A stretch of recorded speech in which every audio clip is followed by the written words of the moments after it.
Vamos a hablar, o vamos a poner en marcha una especie de DAFO, ¿no? Analizar las barreras y las oportunidades.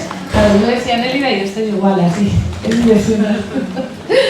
Bien, pues decía que vamos a hablar de las barreras y vamos a hablar también de las oportunidades, de la inclusión educativa. Lo hacemos, como veis, con mujeres que son profesionales, muy relacionadas directa o indirectamente con el mundo de la educación, pero además son madres. María del Carmen Laosa Exojo es madre de Rocío y Nerea. En la actualidad se encuentra cursando educación obligatoria y posobligatoria, presidenta de la Asociación AFEMI de Salud Mental, miembro de la Junta Directiva de CEAFES, Salud Mental, y de la Comisión de SERVI Castilla-La Mancha hasta julio de 2023.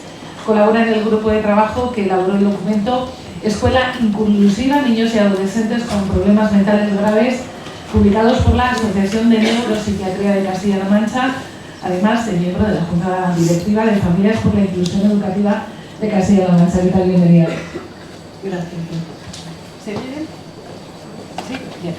También nos acompaña Blanca Gómez, es maestra de Educación Infantil, Primaria, AT, AL, licenciada en Filosofía y Ciencias de la Educación, en su especialidad de orientación escolar. Tiene un amplio bagaje como docente. La pila, ¿no? Como docente con 36 años de experiencia, profesora titular de la UNED y asesora de Inclusión Educativa y Convivencia de la Delegación Provincial de Educación de Albacete. Bienvenidas. Muchas gracias. Además de Blanca, también nos acompaña Marta Martínez, es licenciada en Medicina, neuropediatra en el Complejo Hospitalario Universitario de Albacete y la Clínica del Rosario. Bienvenida. Gracias. Además, mamá, que ha dejado un bebé muy pequeñito para poder acompañarnos en casa. Y Silvia de Moya, psicóloga, técnica de protección de menores durante 14 años y actualmente jefa de Servicio de Infancia y Familia de la Delegación Provincial de Bienestar Social de Albacete y profesora asociada en la Universidad de Castilla-La Mancha. ¿Qué tal? Hola. No sé si se oye usted, sí, ¿no? Sí, se oye. Bueno, pues vamos a dividir esta mesa en dos apartados. Uno para hablar de las barreras que nos encontramos, algo que ya apuntaba Nélida, pero por acabar en positivo también, porque estamos aquí para pasar a la acción, una acción constructiva, positiva. Vamos a hablar de las oportunidades y voy a pedir a cada una de ellas que en un par de minutos, para comenzar a hablar, nos cuenten desde su punto de vista, empezando, por ejemplo, por Mari Carmen, te paso ahora el micrófono.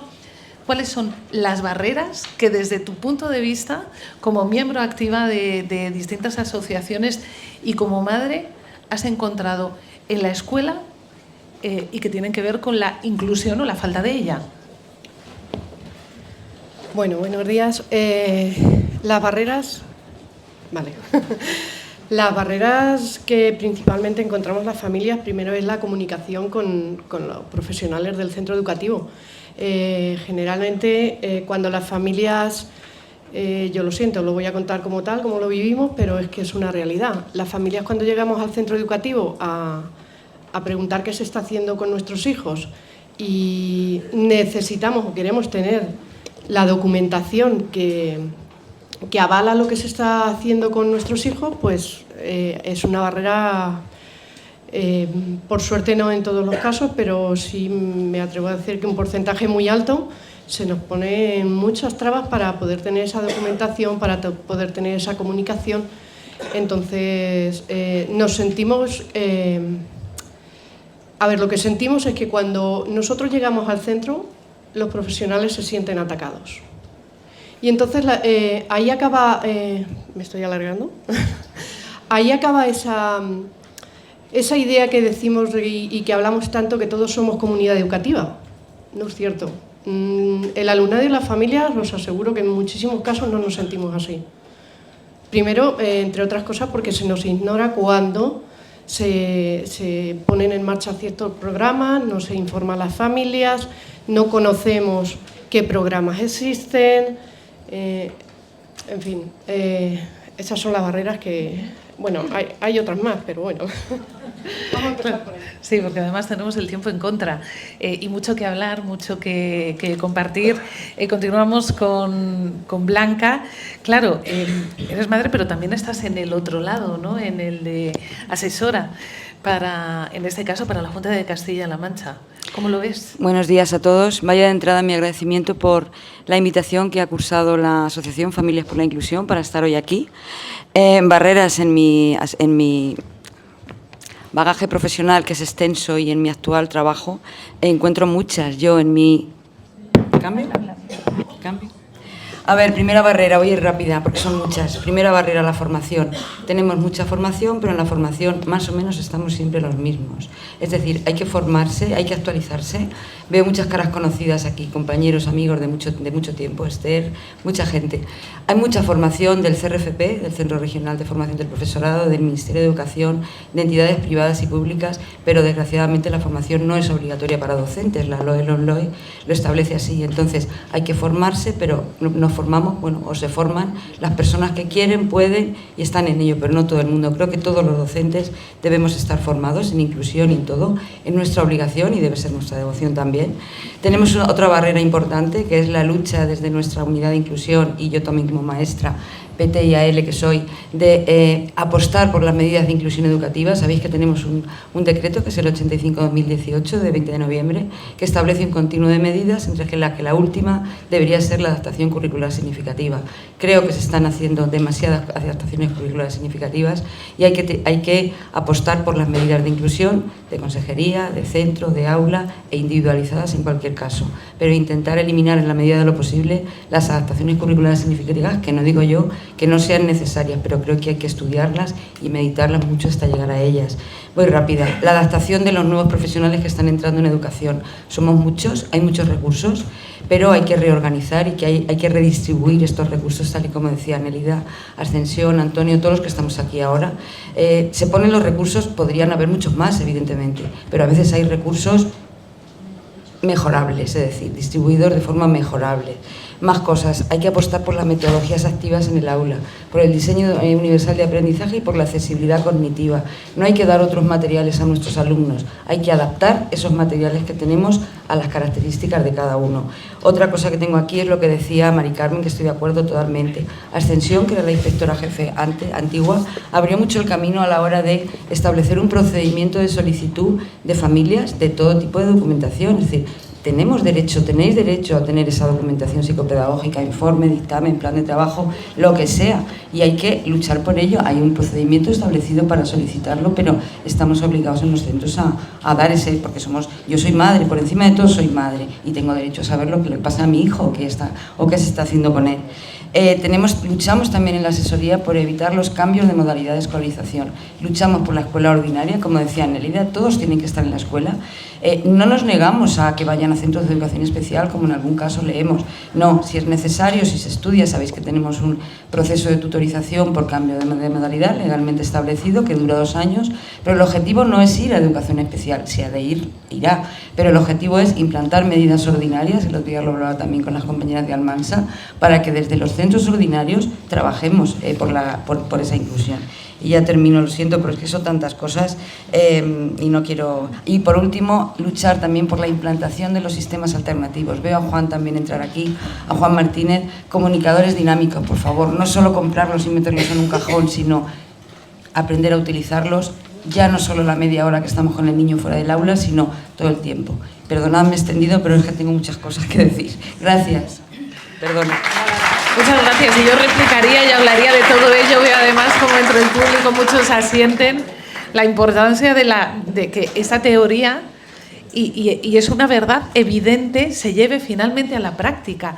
Porque si, por ejemplo, hablas de los comunicadores digitales o de la comunicación aumentativa y alternativa, muchos alumnos que con mucho esfuerzo han conseguido comunicarse, cuando son no verbales, por ejemplo, tienen dificultades de la comunicación, se encuentran una gran barrera cuando en sus centros educativos esa forma única que tienen de comunicarse no se utiliza. Dicho esto, me ha llamado mucho la atención que se encuentre hoy aquí, cuando hablábamos de esta mesa, que se encuentre hoy aquí Marta, neuropediatra. Yo preguntaba, cuál es la relación de un neuropediatra con el centro educativo, porque yo, salvo la firma que se requiere para determinar si mi hijo, en este caso, tiene o no autismo, nunca me había topado en el ámbito educativo con una neuropediatra y me ha dado la alegría de mi vida. Buenos días. Pues, Juncal, bueno, lo primero que siento que tu experiencia con tu neuropediatra ya ha sido así, solo una firma, porque yo creo que desde neuropediatría se pueden hacer muchísimas más cosas en conjunto con la familia y en coordinación con los centros. Y yo dudaba si empezar con esa, cuando tú me preguntaste, pero hablando un poquito de esta mesa redonda, empezar explicando esa conexión, ¿no? Esa conexión entre el ámbito educativo y neuropediatría, pues para mí es fundamental. Fundamental para el primer objetivo que yo me planteo en mi consulta, ¿no? Que es hacer esa valoración de ese caso, de ese paciente, de ese niño, niña, de esa familia, ¿no? Yo, para ajustar un diagnóstico, para recomendar un tratamiento o recomendar unas pautas, pues necesito esa información. Nosotros en la consulta recogemos información de la familia, exploramos al paciente, pero necesitamos, si queremos tener una visión global, si queremos entender bien qué hay detrás de una sintomatología, tenemos que conocer qué está ocurriendo en sus ambientes naturales, y la escuela pues es un ambiente natural importante. Esta introducción, ¿no? Explicar esta conexión me sirve para enlazarlo con la principal limitación que tenemos en sanidad, en medicina, en pediatría también particularmente, que es la falta de tiempo. Y esto es un clásico, que en medicina nos falta tiempo en el ámbito sanitario, pero es que es una cuestión administrativa que no podemos dejar de reivindicar. Yo he modificado la agenda, he ampliado los tiempos, intento, los que me conocéis, que veo aquí muchísimas caras conocidas, intento adaptar los tiempos. Si tengo 20 minutos no me voy a agarrar, ¿no? A esos solo 20 minutos. Intentamos dedicar a cada familia, a cada caso, lo que necesita, pero con todas las funciones que hay que hacer en una consulta en neuropediatría, hablar del motivo de consulta, ver la evolución si es un seguimiento, recabar antecedentes personales, familiares, tan importantes, ¿no? En la sintomatología que podemos estar viendo, explorar al paciente, pedir pruebas, hacer un informe para el cole que está esperando ese informe para a lo mejor aplicar medidas o para determinadas, ¿no? acciones que vienen en consecuencia con ese informe. Pues imaginar que hacemos lo que podemos. 20 minutos para los casos nuevos es la agenda y 10 minutos para las revisiones. A mí no me da tiempo, y por eso los que me conocéis sabéis las 2 horas de espera que suelo tener de media, intentando paliar esa falta de tiempo. Pero es que esa falta de tiempo lleva a algo que preocupa muchísimo, y es no tener toda la información que necesitamos, ya no solo para detectar un caso como el terrible caso de Lázaro que escuchábamos a primera hora de la mañana y ver qué hay detrás, sino casos que no tienen por qué ser tan graves, pero en los que probablemente pues esas vivencias del ambiente también están influyendo. Esa falta de tiempo a mí me aterra, que no tenga toda la información que necesito, y que eso me haga caer en etiquetar, en hacer diagnósticos no ajustados, ¿no? a lo que realmente está pasando. Por otro lado, también tenemos la presión de que sabemos el tiempo que hay de espera en las consultas, largos tiempos de espera hasta que me llega la cita, llego con unas expectativas altísimas de resolución y la neuropediatra no sabe darme un diagnóstico en la primera. Eso yo quería exponerlo aquí, esa limitación que tenemos. Yo no soy capaz, muchas veces me quedo en un juicio clínico, pero no soy capaz a la primera de dar un diagnóstico, porque necesito tiempo, necesito datos, necesito un informe que me diga cómo se encuentra ese menor, ese niño, niña, adolescente en la escuela, necesito saber qué piensa la psicóloga. Esto también me une con otra limitación muy importante en sanidad, y es el individualismo y el paternalismo con el que trabajamos. No, lo digo yo, que soy la neuropediatra y tiene que ser así, pues a lo mejor no. Entonces yo en el hospital me encuentro con que veo una resonancia y no estoy de acuerdo, y bajo y hablo con el radiólogo, pero entre instituciones distintas es fácil ese intercambio de información. Descuelgo el teléfono, llamo a la orientadora, me pongo al habla con la trabajadora social, pues en 20 minutos es inviable. Y la experiencia es que cuando lo dejas para después, venga, lo dejo para cuando acabe la consulta, pues ya son las 3 de la tarde y a ver a quién encuentro, ¿no? Entonces esas son limitaciones muy importantes. Me he extendido, pero acorto en las siguientes.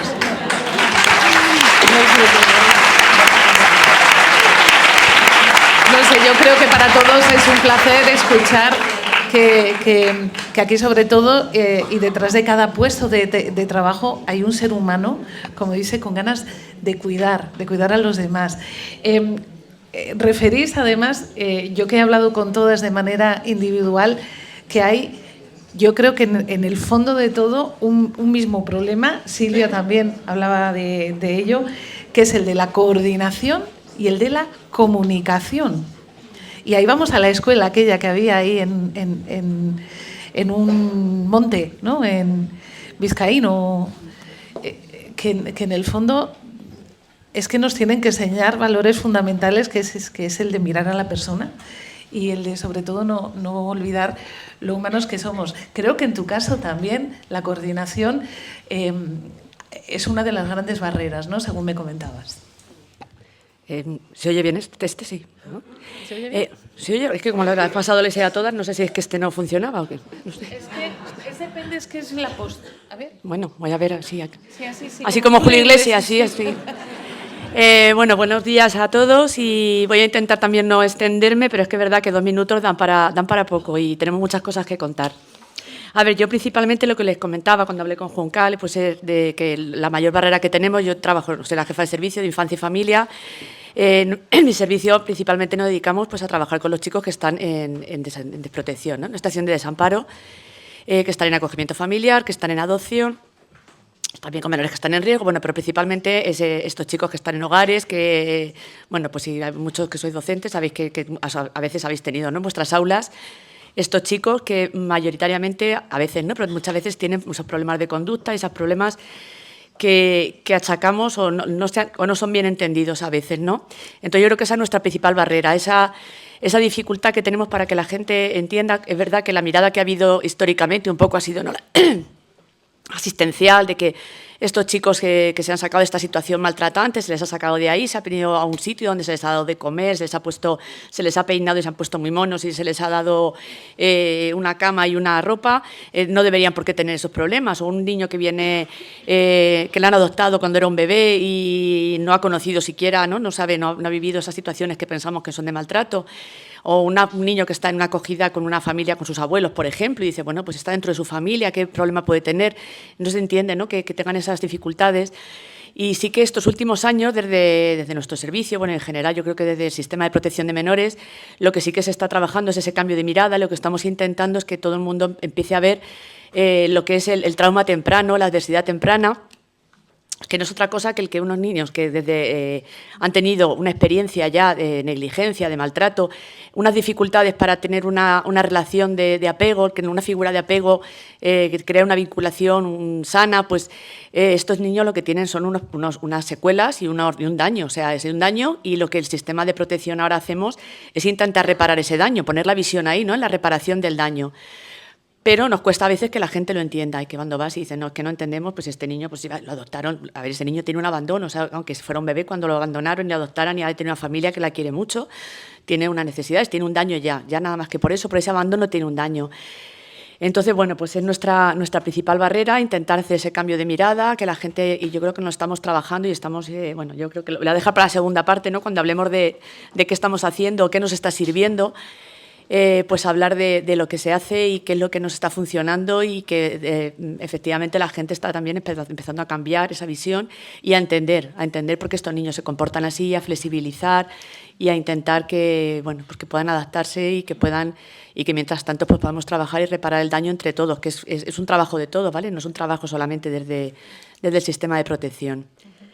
Vale, a mí me gustaría hacer un poquito más fluida la conversación a partir de ahora, aunque me salte un poquito el guión. Y no sé, me viene a la cabeza la escena que creo que puede ser muy buena, de la que hablaba Nelly, de esa happy family. Tenemos los problemas, sabemos cuáles son, nos ponemos aquí todos, estamos en este salón. ¿Cuáles son las soluciones? ¿Qué soluciones planteáis para todo esto? Hablad cuando queráis. Si no habláis, no hay soluciones. Bueno, a ver, yo empiezo yo, así termino ya. Ahora que llevo el hilo ya cogido.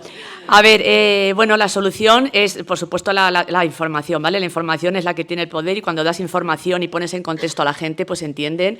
Y lo que nos ha servido muchas veces, pues es, por ejemplo, tener reuniones con los profesores, con el equipo, el orientador, con tal, y darles información, no la información morbosa o la información que puede, porque son casos que es verdad que a veces pues despiertan mucha curiosidad, pero claro, es información que tenemos que también preservar, ¿no? Que es de la intimidad del menor, pero sí que dar información que te ponga en contexto, que entiendas qué ha pasado, qué le ha pasado, qué le está pasando. Bueno, cuando vemos a una chica, una adolescente con o niñas más pequeñas con una hipersexualidad, con una que dice, bueno, es que esta niña pues ha sufrido un abuso sexual por parte de tal, un familiar, de no sé, bueno, que empiezas a entender qué le está pasando, por qué tiene esa conducta, por qué tiene esos problemas. Pues esta información hace que la gente efectivamente haga ese cambio de mirada inmediatamente y nos han resultado, nos han ayudado, nos han intentado adaptar. A veces hemos tenido reuniones en las que hemos llegado a acuerdos con el centro escolar. Por ejemplo, hemos adaptado para que solamente esa persona que lleva a lo mejor sin ir a un colegio o un centro escolar un montón de años o que no está acostumbrada a tener un límite, una norma, nadie que le haya dirigido, pues el que se le flexibilice, que a lo mejor vaya a clase solamente ese año 2 horas al día. Bueno, pues ese tipo de cosas que hemos llegado a un acuerdo entre todos y que se ha llegado precisamente porque han empezado a entender qué es lo que necesita ese niño, niña o adolescente con estas características, pues nos ha funcionado. Y luego lo que también nos ha funcionado es que eso yo creo que aquí todas lo estamos trabajando y lo conocemos más o menos. Bueno, Marta y Blanca están participando siempre de un proyecto desde que empezó de trabajo en red.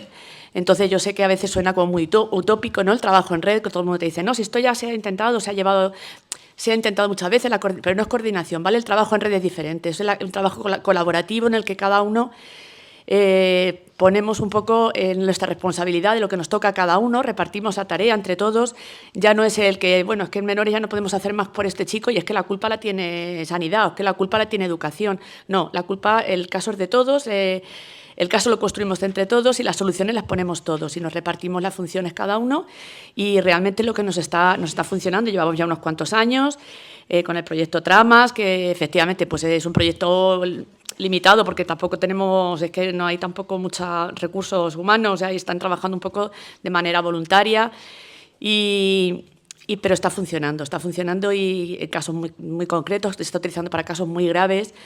Y se ve que se avanza y que por lo menos tenemos las cosas claras, tenemos la cosa que ya no es una responsabilidad de mía o tuya, sino que es de todos. Y bueno, pues un poco la línea en la que queremos seguir trabajando. Ahora se ha puesto en marcha a nivel regional la coordinación interinstitucional, o sea, lo quieren hacer de una manera más formal, que toda la región, pues todos trabajemos en esta línea. Y bueno, pues ahí estamos, poco a poco, no es fácil tampoco, pero creo que se van viendo resultados. No, claro, yo quería volver a transmitir lo que decía antes, porque os escucho a los profesionales y habláis de que necesitáis información, necesitáis que haya comunicación, pues en eso estamos las familias. Estamos hablando de lo más preciado que tenemos, que son nuestros hijos e hijas.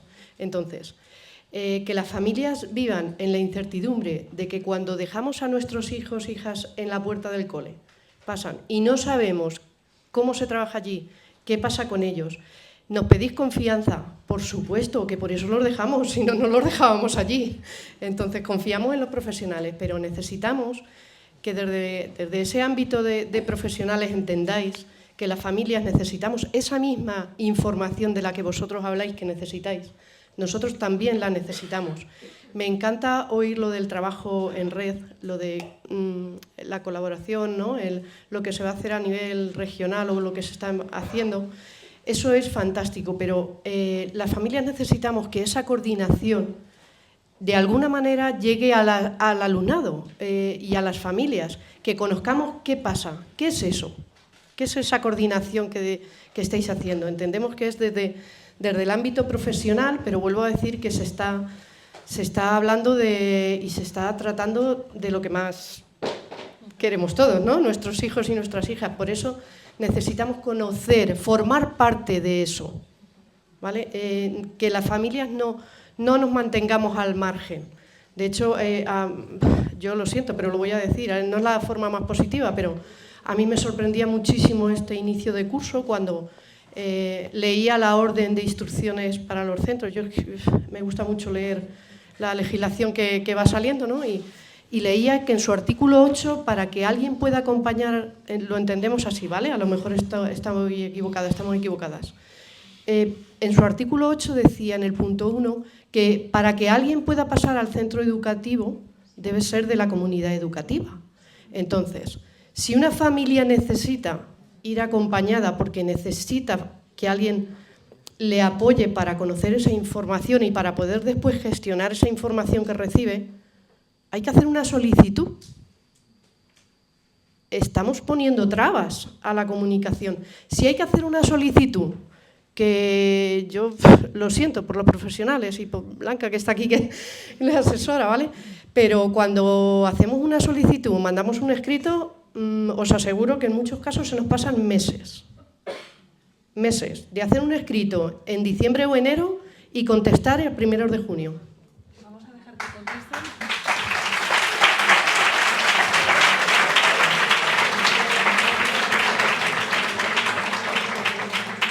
Contesto a Mari Carmen. Sobre esto habría mucho que hablar, es decir, la orden de organización y funcionamiento de centros. De todas maneras, después de mi intervención va a haber otra de un inspector de educación que evidentemente controla mucho más esto que yo, pero la instrucción que se da a los centros es que, corrígeme si me equivoco, Antonio, se dio a directores y directoras y a todos los que nos hemos reunido que se ponga en la programación general anual de que se acompañen a determinadas personas, ya sea asociaciones. Ayer concretamente tuvimos un pequeño conflicto en un centro por este motivo y inmediatamente se llamó al centro y ese centro está dispuesto a que entre. Habría que concretar casos, que es lo que siempre decimos, y en los que Nélida ha dicho también. Vamos a concretar y vamos a hablar con orientadores, con equipos directivos, con inspección o con nosotros. Normalmente cuando los casos son complejos yo los derivo a inspección, pero habría que generalizar. No dudo de lo que me estás contando, pero habría que concretar cada caso. Es decir, ayer concretamente en un centro de Albacete se dio esta situación, yo llamé a las 9 de la mañana e inmediatamente esa familia puede acceder con la persona que ella quería. Habría que concretarlo e insisto, la instrucción que se dio hace 15 días, equipos directivos, reunión de inspección con dirección, fue que lo pongan en la programación general anual y que se faciliten estos procesos. Vuelvo a renombrar a mi compañera Ascensión, desde que era inspectora jefe, que ha facilitado mucho el camino en este tema a nivel de inspección y a nivel de centro, que eso no quita, Mari Carmen, y no lo dudo, que haya un montón de personas y un montón de familias que tengan esa dificultad. Para eso estamos en la delegación, ¿vale? Vale. Bueno, como estábamos hablando de soluciones, ¿pueden entrar acompañadas entonces las familias, sí o no? Cuando los padres vayamos a un centro educativo y queremos ir acompañados, como estamos hablando de una norma, ¿podemos hacerlo? ¿Sí? ¿Podemos exigirlo? ¿Sí? Pues solucionado. Bien. Tenemos de unas soluciones que hablar, es maravilloso.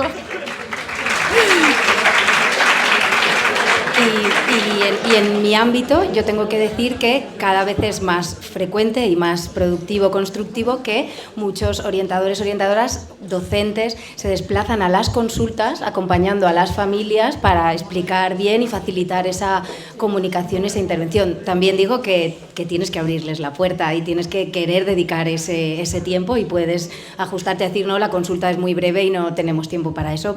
Sabéis que no es lo ideal. Como propuestas desde el ámbito sanitario, pues esa mirada, a mí esa mirada, esa formación en una mirada global, en una mirada más social, nos la da la pediatría social. La metodología del trabajo en red, es verdad que sentimos que todavía no está llegando a las familias en concreto, son pocos y ahora mismo muy graves, muy complejos, muy crónicos los casos que se están atendiendo, pero al final esa metodología en red, y metodología en red, hablando en palabras llanas, es que compartiendo espacio y tiempo, en una reunión de entre 1 hora o 2, nos sentamos todos los profesionales a la misma altura. Hay unas técnicas, yo participo como técnica facilitadora de que ese encuentro se produzca y que ese intercambio, pero estamos todos, ¿verdad, Silvia?, a la misma altura y desde menores, desde el centro educativo, desde la extraescolar a la que acude el niño, la niña, se comparte esa información para entre todos construir el caso, plantear unos objetivos comunes y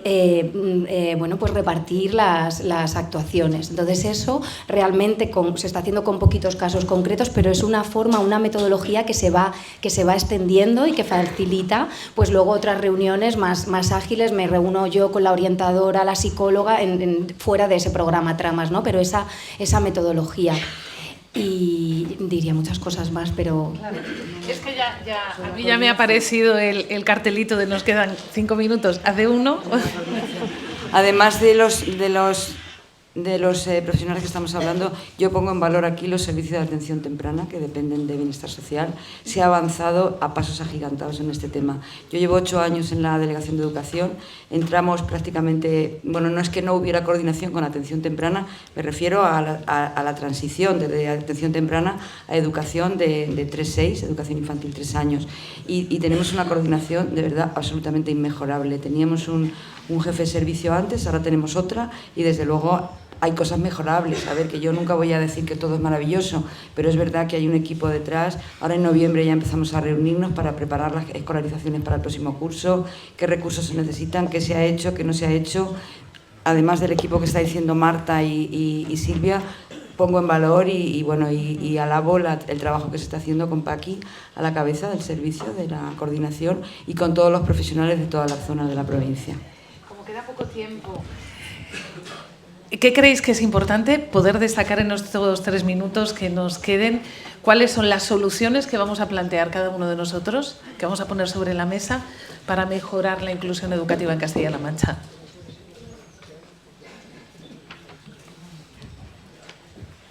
A ver, yo más que soluciones soy la parte de la queja, ¿no? La pata de la queja, pero yo lo que sí quería... entiendo que una solución muy importante sería que Inspección inspeccionara y que desde la familia sintiéramos que es neutral, ¿vale? Vuelvo a decir, lo siento, pero es que es la realidad que vivimos y es así. Y creo que ese sería un paso muy importante. Si Inspección inspecciona que la legislación tan maravillosa no se vulnera, las familias seguro vamos a confiar más porque vamos a ver que el trabajo se está llevando a cabo, que los ajustes razonables se están llevando a cabo.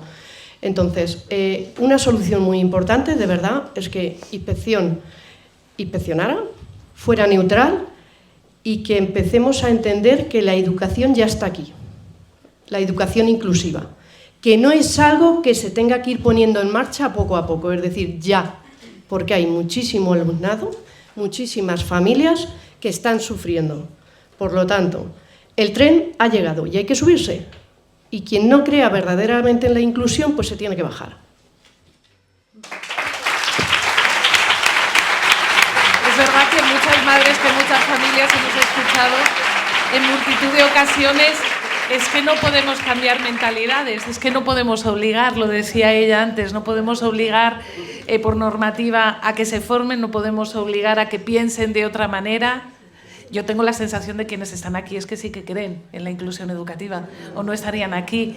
¿Qué porcentaje de personas? Sí se ha obligado a los profesores a que nos formemos en técnicas de estas de internet y programas de internet. Quiero decir que también se oye el